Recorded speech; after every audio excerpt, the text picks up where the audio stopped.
श्री उमामहेश्वर स्तोत्रम्।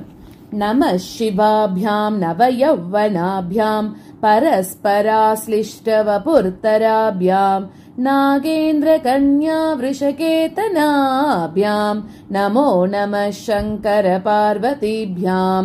नमः शिवाभ्यां सरसोत्सवाभ्यां नमस्कृताभीष्टवरप्रदाभ्यां नारायणेनार्चितपादुकाभ्यां नमो नमः शङ्कर पार्वतीभ्यां। नमः शिवाभ्यां वृषवाहनाभ्यां विरिञ्चि विष्णुन्द्रसुपूजिताभ्यां विभूतिपाटीरविलेपनाभ्यां नमो नमः शङ्कर पार्वतीभ्यां।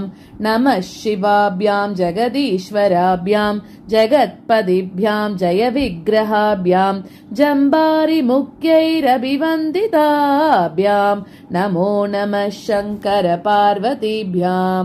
नमः शिवाभ्यां परमौषधाभ्यां पञ्चाक्षरी पञ्चररञ्जिताभ्यां प्रपञ्चसृष्टिस्थितिसंहृताभ्यां नमो नमः शङ्कर पार्वतीभ्यां।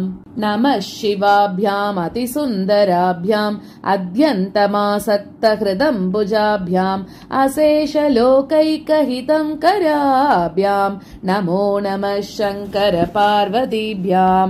नमः शिवाभ्यां कलिनाशनाभ्यां कंकालकल्याणवपुर्धराभ्यां कैलासशैलस्थितदेवताभ्यां नमो नमः शङ्कर पार्वतीभ्यां। नमः शिवाभ्यां सुभापहाभ्याम् अशेषलोकैकविशेषिताभ्याम् अकुण्ठिताभ्यां स्मृतिसम्प्राप्ताभ्यां नमो नमः शङ्कर पार्वतीभ्यां।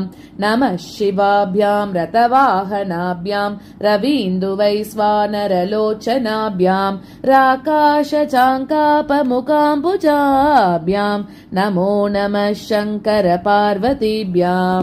नमः शिवाभ्यां जटिलन्तराभ्यां जरामृतेभ्यां च विवर्जिताभ्यां जनार्दनाब्जोत्पवपूजिताभ्यां नमो नमः शङ्कर पार्वतीभ्यां।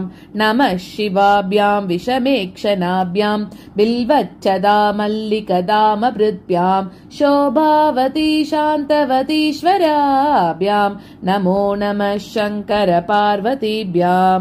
नमः शिवाभ्यां पशुपालकाभ्यां जगत्त्रयीरक्षणबद्धहृद्भ्यां समस्तदेवासुरपूजिताभ्यां नमो नमः शङ्कर पार्वतीभ्यां। नमो नमः शङ्कर पार्वतीभ्यां। स्तोत्रं त्रिसन्ध्यं शिवपार्वतीभ्यां भक्त्या पठेद्वातशकं नरो य स सर्वसौभाग्यफलानि भुङ्क्ते शतायुरान्ते शिवलोकमेति।